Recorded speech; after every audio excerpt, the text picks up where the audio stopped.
But I'm no longer ashamed of myself anymore. I've learned how to accept, embrace, and even begin to love my differences by the best teachers. These teachers are all around us. Just look at Train Conductor Boy. Just as I am so excited to continue teaching special needs, I am just as excited to continue learning from my students, as well as from the millions of people all around us each day. And I hope that you are too. Thank you.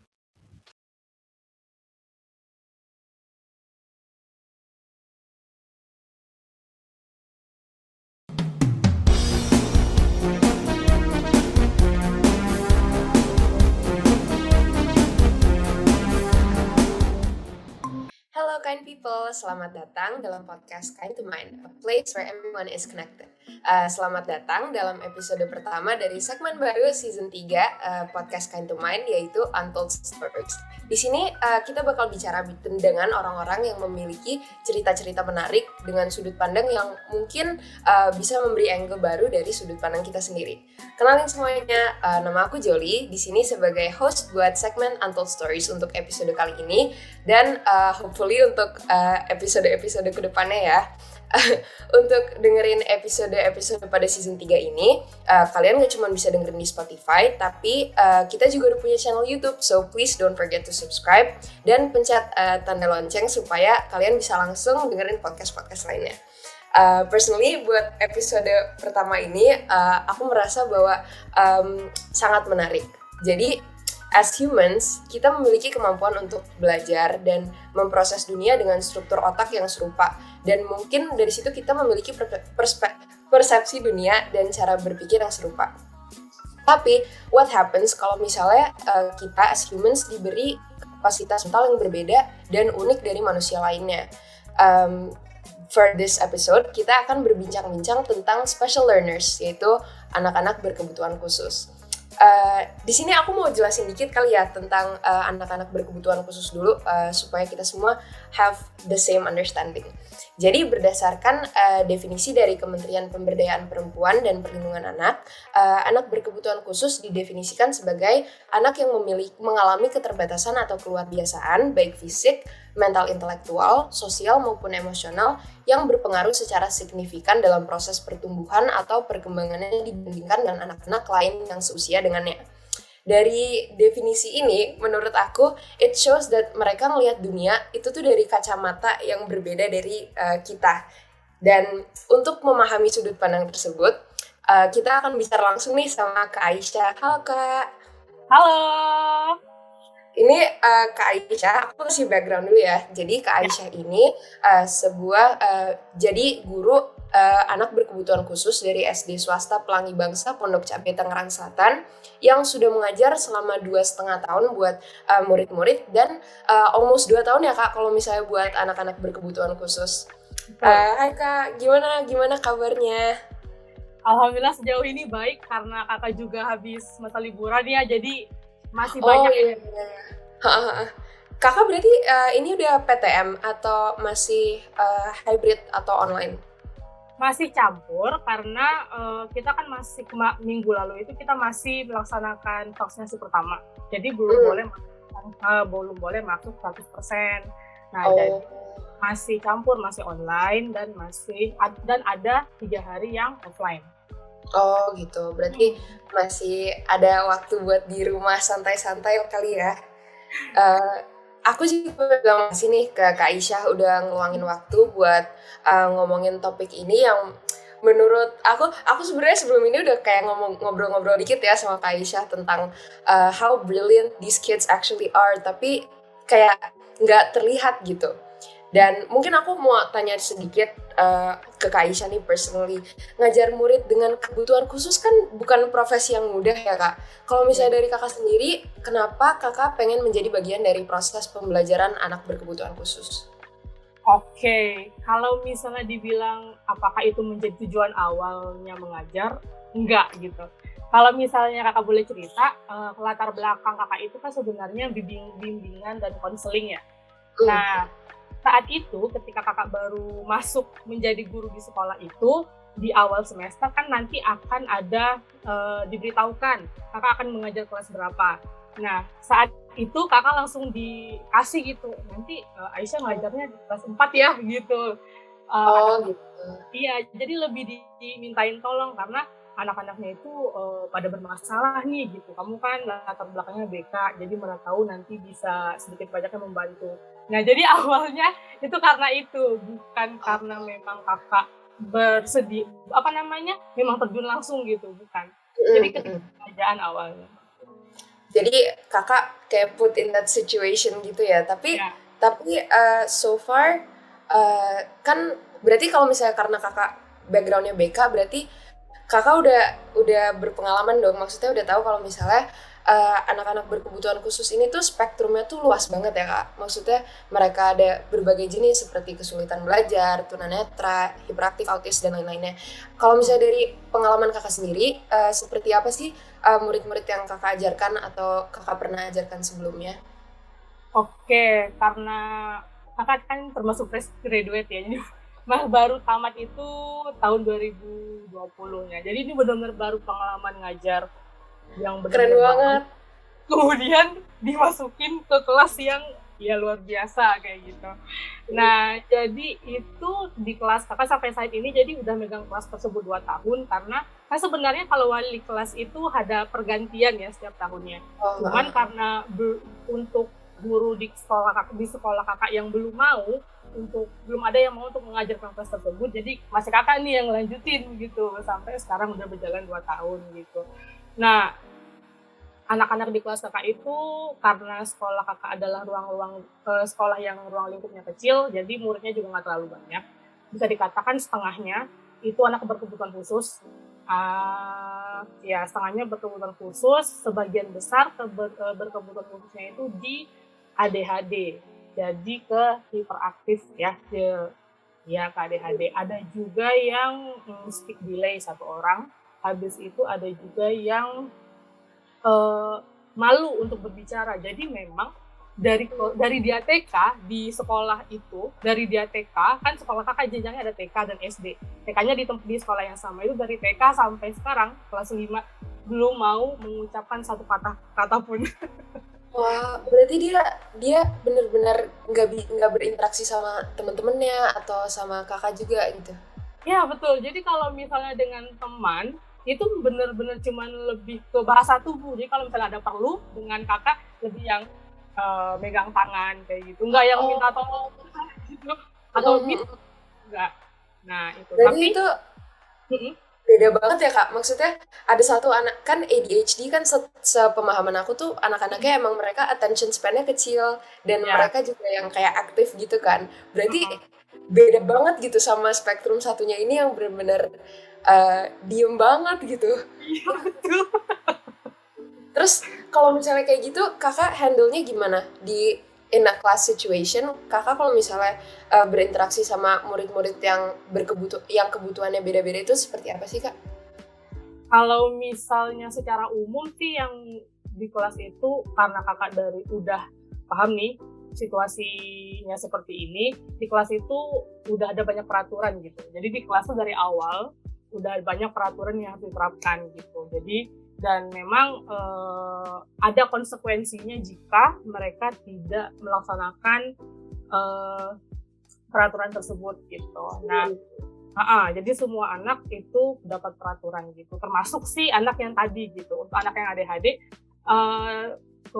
biasanya itu peraturannya adalah sebisa mungkin kerjakan dulu, misalnya kakak ngasih tugas nih, kalau kakak ngasih tugas sebisa mungkin kerjain dulu tugasnya sebisanya dia gitu. Nah, nanti kakak akan cek apakah benar dikerjakan, walaupun belum semua ya, tapi ada dikerjakan gitu.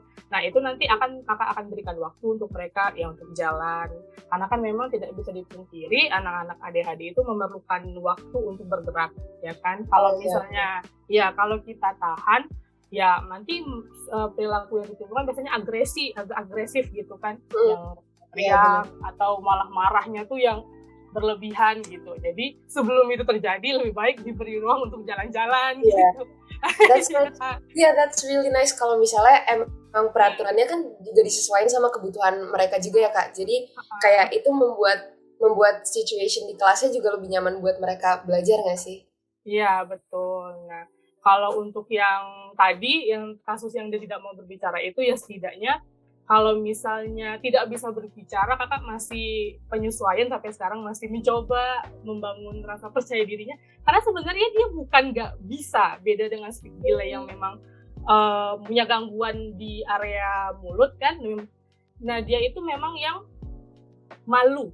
Jadi nggak sejauh ini kakak belum dapat penyebab pastinya apa yang menyebabkan dia segitu malunya. Tapi sampai sekarang memang penyebab utamanya itu dia malu karena di rumah dia itu ngomong. Oh iya, aku kira maksudnya kayak dia diam terus ternyata dia di lingkungan yang berbeda dia sebenarnya has the ability to speak gitu ya Kak. Iya, jadi di rumah itu ngomong. Kalau bahkan mamanya cerita kalau misalnya kalau misalnya jalan-jalan ke kebun binatang, ke supermarket itu ngomong kayak biasa. Memang hanya di sekolah. Iya, memang hanya di sekolah dia nggak mau berbicara. Nah, itu menjadi misteri besar untuk kakak sampai saat ini. berarti harus ada pendekatannya beda-beda ya Kak, yang jelas kayak. Dan semuanya juga memiliki proses belajar masing-masing dan kayak dari yang kakak bilang kan mereka punya have this own pace buat belajar gitu kan. Dan jadinya terbentuk sometimes anak yang berkebutuhan khusus ini mereka pace belajarnya tuh lebih lamban dari anak-anak pada umumnya kan. Dan itu jadinya dipandang rendah mereka dan dilihat kalau misalnya mereka nggak punya kompetensi yang sama seperti anak pada umumnya. Tapi menurut Kaisha ini sebenarnya hal yang benar nggak sih? Bisa kalau misalnya untuk kemampuan ya, karena memang seperti yang kamu jelaskan tadi banyak yang meremehkan atau banyak yang tidak menyangka kalau mereka punya kemampuan, kakak nggak setuju sih. Karena sejak kakak ngajarin mereka selama ya hampir 2 tahun ini, sebetulnya mereka itu punya kekuatan di bidang yang berbeda-beda gitu. Ada satu anak kakak yang ADHD itu dia sampai bisa hafal URL link YouTube yang www.youtube.123 itu mereka hafal, dia hafal angka dan huruf itu semua. Iya, link itu dari awal sampai akhir dia hafal. Memang daya ingatnya bisa dikatakan kuat banget gitu. Dan dia itu sangat tertarik dengan pengetahuan umum dan sejarah. Jadi kalau misalnya di kelas selalu nanya, Miss, kenapa Indonesia itu merdekanya tanggal 17 Agustus 1945? Kenapa nggak tanggal 20 Agustus gitu? Ya, pokoknya pertanyaannya itu banyak banget. Dan kalau dia udah nanya, biasanya beruntun. Dan kan kalau dari situ kan bisa kita lihat sebenarnya anak ini bukannya yang lambat dalam berpikir ya, bahkan lebih cepat daripada yang anak-anak pada umumnya gitu. Iya, dan mana ada anak SD ngafalin link YouTube kan itu ribet ya Kak. Maksudnya itu kan butuh attention, maksudnya itu butuh intelligence yang cukup kuat dong Kak. Betul gitu. Kakak juga terkejut pertama kali saat dia minjam HP kakak. Ini sebelum minjam HP boleh, kenapa mau buka YouTube? Ketika dia buka Google kan memang mungkin dia belum ngerti, saat itu belum ngerti menggunakan YouTube, jadi pakai URL gitu di Google di atasnya itu. Iya, dia ngetikin satu-satu. Pas di select, muncul itu YouTube YouTube bus, jurusan bus se-Indonesia. Yang mana itu dia juga hafal. Bus dari Aceh ke arah Papua. Bus dari, itu dia hafal semua. Gitu. Keren banget. Yang kan speechless, wah dia bisa loh gitu hafal. Iya, keren banget. Berarti, gila.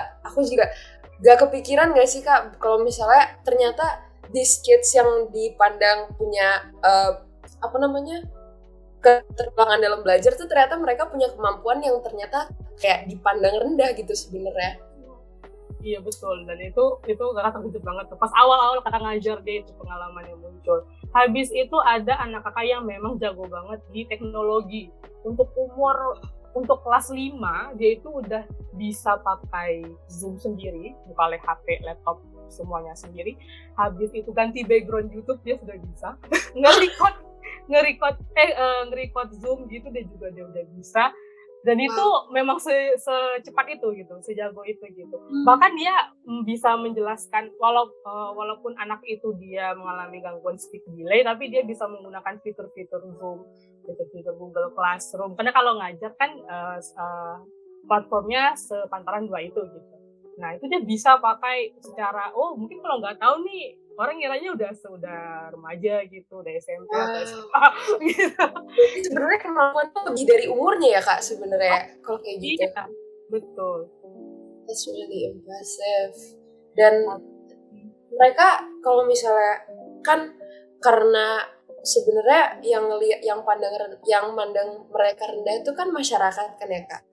Itu mereka, do they deal with that in everyday life? Kayak apakah mereka ada pengalaman di mana mereka sadar kayak, oh gue itu ternyata kayak gak dipandang kayak anak pada umumnya gitu. Pernah gak sih kayak ada moment of realization kayak gitu dari mereka, terus mereka cerita ke kakak kayak gitu?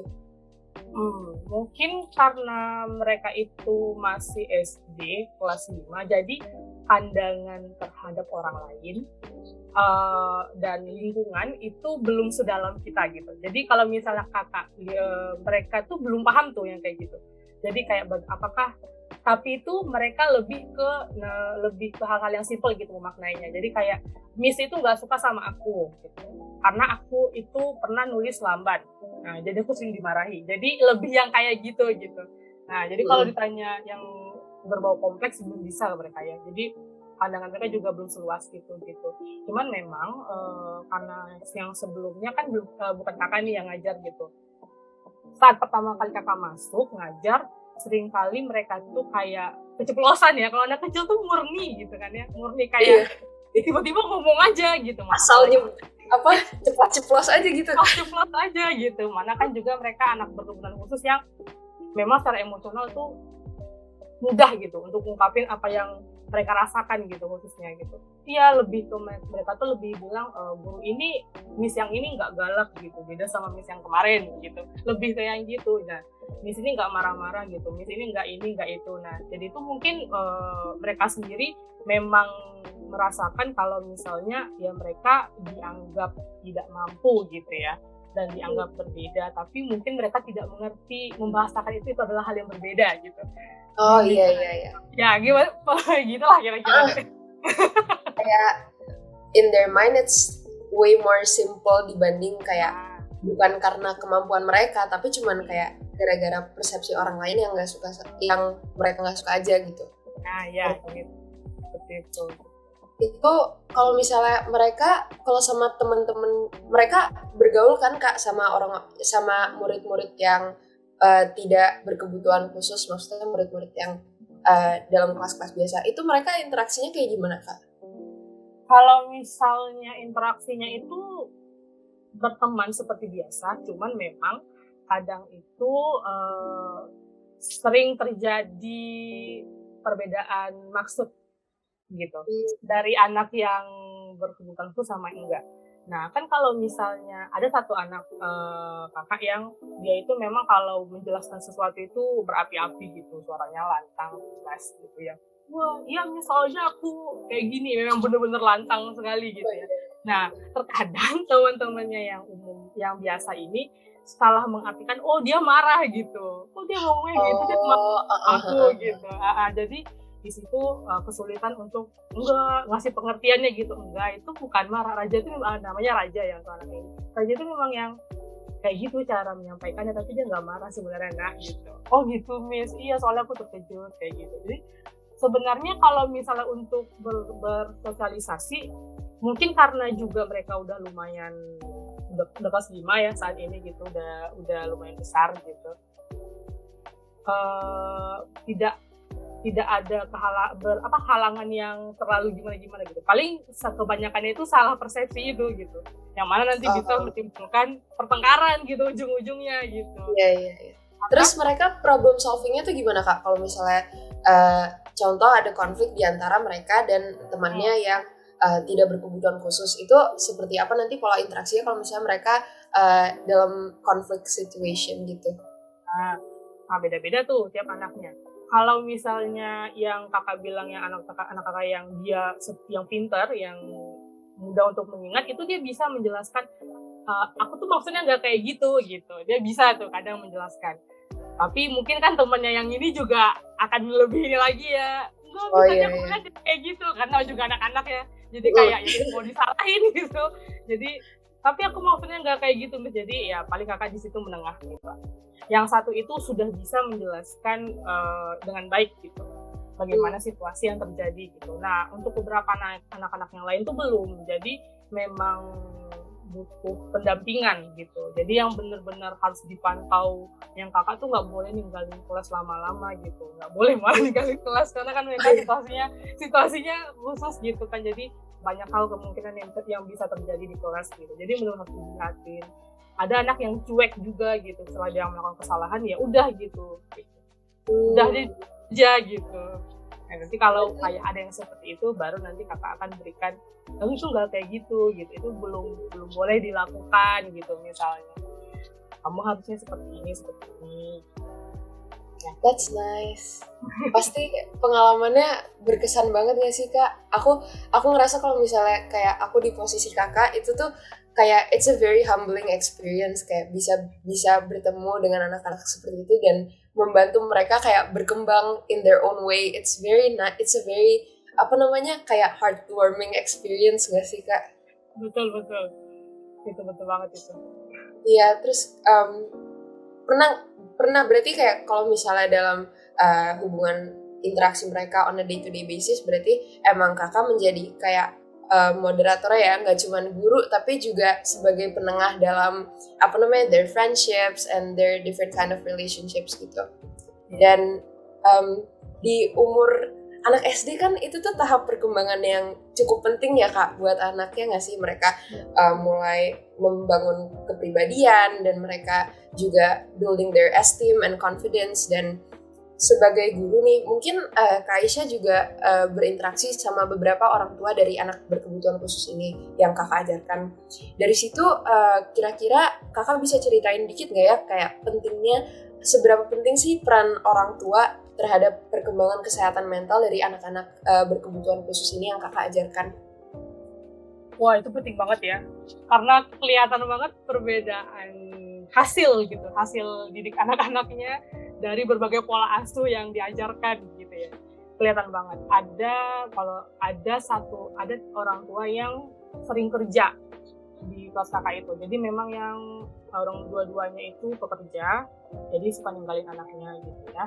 Atau pendidikan. Nah, itu hasilnya perilaku anaknya itu juga berbeda. Ada juga anak yang memang sampai sekarang masih diterapi dan dipantau terus sama orang tuanya, kayak benar-benar diluangkan waktu walaupun dia adalah orang tua yang bekerja, tapi malamnya masih menyempatkan waktu untuk menemani anaknya belajar, membacakan buku cerita dan gitu-gitu. Hasilnya juga beda anaknya gitu. Lebih kayak gimana tuh Kak? Boleh cerita dikit nggak? Jadi kalau misalnya yang pekerja ini rata-rata memang untuk beberapa life skillnya atau agak terhambat gitu. Ada yang saat itu masih kesulitan sampai sekarang, masih kesulitan dalam toilet training. Nah, jadi belum bisa benar mengatur toilet trainingnya secara mandiri gitu. Nah, iya kayak gitu. Kemudian ada beberapa anak juga yang mudah untuk berbohong. Nah, dan sedikit manipulatif gitu ya. Nah, kayak gitu. Itu biasanya kalau kakak lihat nih dari latar belakang orang tuanya itu tipe-tipe yang pekerja dan yang nggak punya waktu gitu untuk anaknya. Gitu. Nah, jadi itu udah dilepas aja anaknya di rumah, dikasih tahu nanti ada sekolah jam segini, jangan lupa datang gitu. Jangan lupa masuk Zoom gitu. Nah, udah nanti baru pulangnya gimana kayak gitu. Nah, kalau untuk anak yang benar-benar dipantau sampai sekarang, sampai terapi, itu juga menunjukkan perkembangan yang baik khususnya dalam kemandirian dan disiplin. Nah, anak-anak yang di terapi ini udah paham aja gitu. Kakak ngasih instruksi sekali, itu dia udah ngerti. Dan inget banget malah. Nggak boleh tadi Miss bilang kayak gitu. Dia udah ngerti banget gitu. Jadi udah langsung disiplin gitu ya Kak? Iya, langsung duduk gitu. Nggak, belum boleh keluar dulu ya sebelum jam 11 gitu. Udah dia diam aja di kelas tuh. cuman diam duduk ngeliat buka buku kayak gitu, lebih disiplin, habis itu lebih mudah diatur, pun lebih tenang gitu ya, lebih tenang, nggak terlalu agresif seperti yang lain.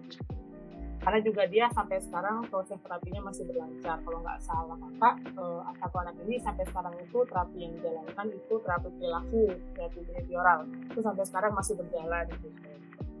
Nah,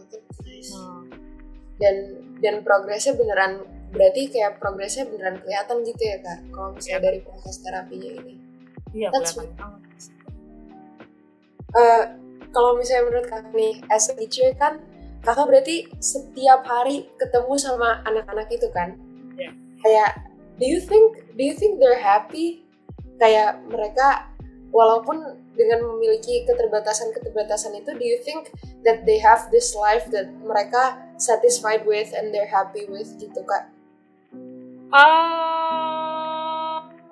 Gimana ya, kalau kakak bilang apakah mereka selalu happy, kakak nggak bisa ini juga ya, nggak bisa menjelaskan secara keseluruhan, tapi bisa dilihat mereka itu karena memiliki kesukaan yang berbeda-beda.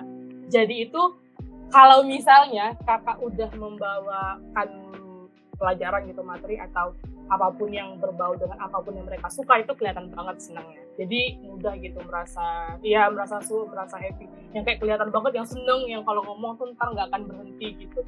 Ya nyusul gitu membahas topik itu gitu. Itu mereka lucu banget. Iya, kayak gitu. Nah, mereka juga seneng kalau misalnya kakak perlakukan dengan lembut. Dan kalau untuk dikasih kasus di kelas kakak ya gitu, itu beda banget moodnya. Kalau misalnya di kelas kakak lagi bad mood, itu pasti sekelas bad mood.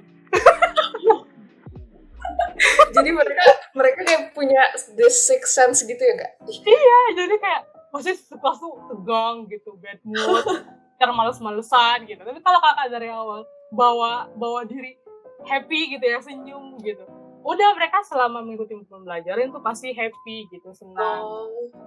Lucu banget. Ya. Jadi kayak it's apa namanya, kayak tiap hari pasti ada pengalaman, ada aja gitu yang baru dipastikan. Betul. Kalau misalnya menurut kakak, what is it yang kakak wish to know sebelum ngajarin anak-anak berkebutuhan khusus? Apa? Mohon maaf tadi jaringannya. Apa yang kakak pengen tahu, kayak what is it that you wish you know before you taught these children gitu? Sebelumnya gitu ya. Nah ya, karena kan kakak latar belakangnya BK kan, walaupun kakak menyentuh sedikit gitu ya, tapi kan tidak sebanyak anak-anak jurusan psikologi gitu, karena kan beda, jurusan BK juga beda ya subjeknya, apa yang diselesaikan juga beda subjeknya gitu. Jadi benar-benar pengalaman baru, benar-benar belajar banyak, belajar banyak itu bukan hanya dari segi pengetahuan gitu ya, tapi benar-benar harus aware kalau kakak itu harus sangat sabar. Jadi harus sebelum ngajarin mereka, pokoknya nanti itu tuh benar-benar yang pas sebelum ngajar itu persiapan dari materi ajar, media ajar, itu benar-benar yang harus interaktif gitu, harus yang maksimal, karena mereka kalau diajarin secara ceramah, dijelasin doang tuh biasanya nggak akan ngerti gitu. Jadi mudah lupanya. Jadi kalau ngajarin di kelas itu harus menyiapkan beberapa metode games, maupun lagi online gitu ya, harus main quizzes, main Kahoot, pokoknya upgrading ilmu terus gitu ya. Harus, iya, maksudnya gaya belajarnya juga harus tetap kayak dinamik gitu ya, antara media belajarnya sama muridnya juga gitu. Iya, karena kalau cuma ngajarin dengan ceramah gitu, cerita, menjelaskan, itu nggak akan masuk. Jadi banyak sekali yang dipersiapkan sebelum mengajarkan mereka. Dan pastinya ini kakak dulu ya, kesiapan hati dulu ya, karena tadi kalau misalnya kakak hari itu ngajarin bad mood, udah itu sampai akhir kayak yang nggak ada gunanya kakak ngajarin, nggak akan masuk gitu. Karena suasana hati di kelas juga udah kayak ikutan nggak enak gitu. Iya, benar-benar. Jadi kakak juga sebagai seorang guru banyak belajar dari mereka. Nggak hanya kakak yang ngajarin mereka, tapi kakak sendiri juga banyak belajar dari mereka.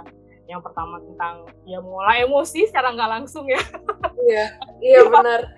Belajar lagi marah nih, nggak boleh marah. Ayo jangan marah. Mereka juga soalnya butuh kakak buat in a calm state buat belajar gitu kan. Jadi kayak penting banget juga buat kakak belajar juga nggak sih? Jadi memang setiap harinya itu belajar gitu. Hari ini mau ngajarin apa pakai metode apa, besok harus ngajarin pakai metode yang berbeda. Pokoknya nggak bisa yang sama gitu setiap harinya, karena kalau sama mereka tipe yang juga mudah bosan kan, apalagi kalau yang tipikal sekali itu ADHD yang mudah hilang fokusnya, konsentrasinya mudah hilang. Ya udah, jadi yang bener-bener ngajarin yang mereka bisa tahan lama gitu perhatian. Jadi yang benar-benar menjaga konsentrasi mereka itu sulit, itu sih yang benar-benar persiapan diri sendiri khususnya. Iya, penting banget ya Kak, berarti. Khususnya kesabaran dan emosional. Karena langsung dinamika kelas bisa langsung berubah tiba-tiba kan kalau misalnya kakak marah atau gimana. Betul. Nah, betul aku langsung, mungkin aku mau nanya pertanyaan terakhir nih Kak. Menurut selama kakak mengajarkan anak-anak berkebutuhan khusus ini, menurut kakak apa sih pengalaman yang tidak bisa tergantikan, dan secara pribadi apa sih arti anak-anak ini bagi kakak? Wah, itu panjang, itu bakal luas banget. Aduh, itu anak-anak kakak itu udah kakak anggap kayak anak-anak sendiri ya. Jadi itu mereka cuma bersembilan sebenarnya. Jadi itu karena mereka sedikit, jadi mudah bagi kakak untuk mengenal secara mendalam satu persatu.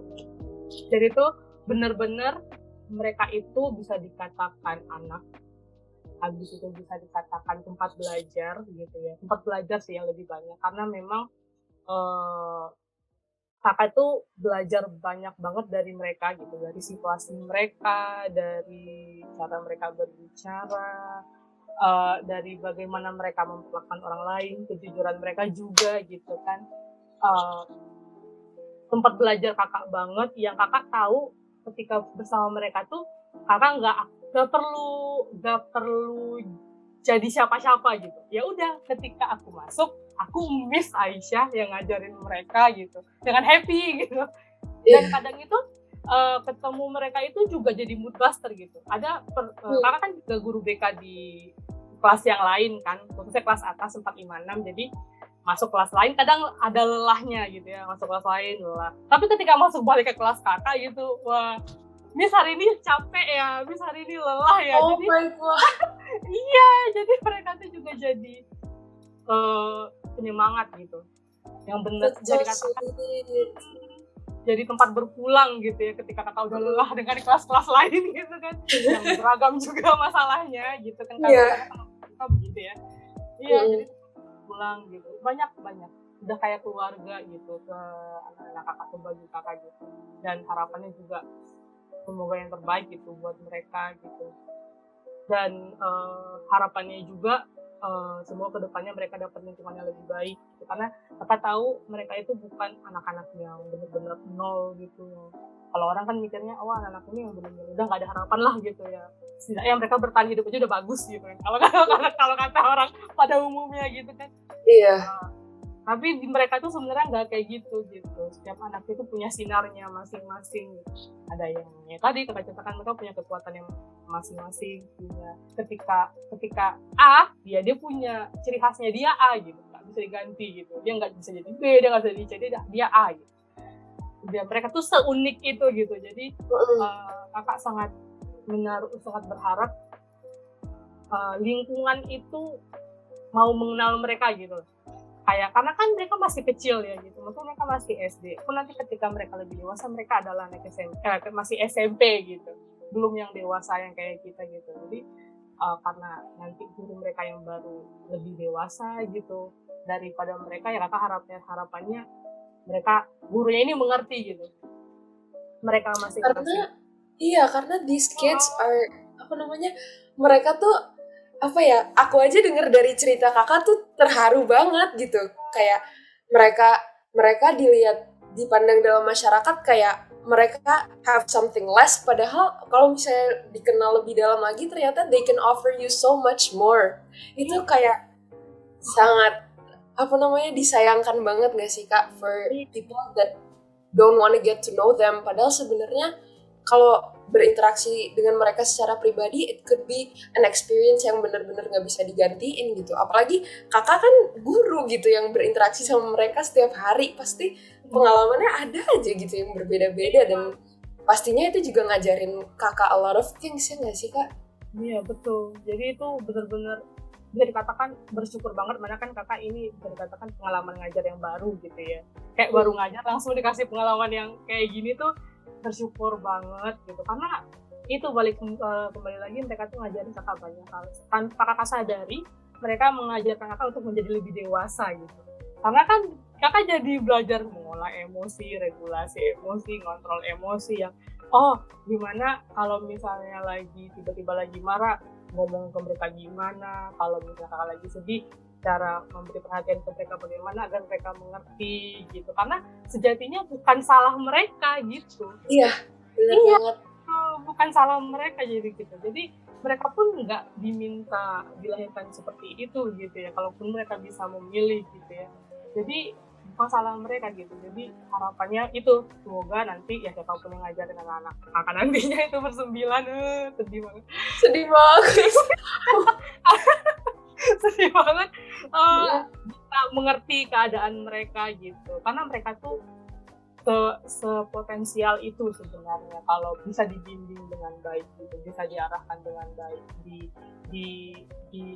dikembangkan dengan baik gitu, sebagus mereka tuh sekeren itu sebenarnya. Bayangin aja tadi yang kan kita ceritakan, ada yang punya kemampuan A, B, C gitu, dan itu kayak cuman secuil cerita dari segala hal yang pernah kakak alamin gak sih? Iya betul. Aku bersyukur banget Kak udah bisa dapet kesempatan buat ngobrol sama kakak di sore hari ini. Aku seneng banget karena ternyata aku juga berharap orang-orang yang lagi nonton ini atau lagi dengerin ini, they can understand that anak-anak ini tuh bukan gak bisa gitu loh dilihat kalau misalnya kekurangan mereka itu tuh menentukan who they are as people gitu. Mereka sebenarnya anak-anak yang they're very intelligent and brilliant learners. Cuman karena label berkebutuhan khusus ini, orang-orang juga jadi berpandangan bahwa mereka have very little to offer to the world. Padahal kayak kalau misalnya dilihat dari pengalamannya Kak Aisyah sendiri, ternyata mereka as children ternyata ngajarin orang dewasa buat jadi lebih dewasa lagi gitu. And that's very nice. Aku pengen bilang makasih banget Kak. Mungkin pertanyaan terakhir tadi udah bisa tutup sesi podcast Untold Stories kali ini. I'm very grateful for this experience, bisa berbincang-bincang sama Kak Aisyah, dan semoga yang mendengarkan ini juga bisa mengambil sedikit lesson dan mungkin bisa sedikit terharu. Kayaknya kalau misalnya aku dengerin ini lagi aku bisa nangis karena serius sedih banget, dan it's a very touching experience to hear dari Kak Aisyah, apalagi yang udah berinteraksi sama mereka sehari-hari. Dan gak tau, semoga yang dengerin ini juga bisa ikut melihat that these children are not just learners, they're very special learners that have their own different capabilities, dan gak bisa gitu dimasukin ke dalam satu label kebutuhan khusus karena mereka ternyata have so much to offer to this world. Okay, thank you so much semuanya yang udah dengerin podcast kali ini. Semoga di episode kali ini kalian bisa belajar banyak, dan jangan lupa untuk check out all the other podcast yang ada dari Kind to Mind. Thank you so much. Dadah.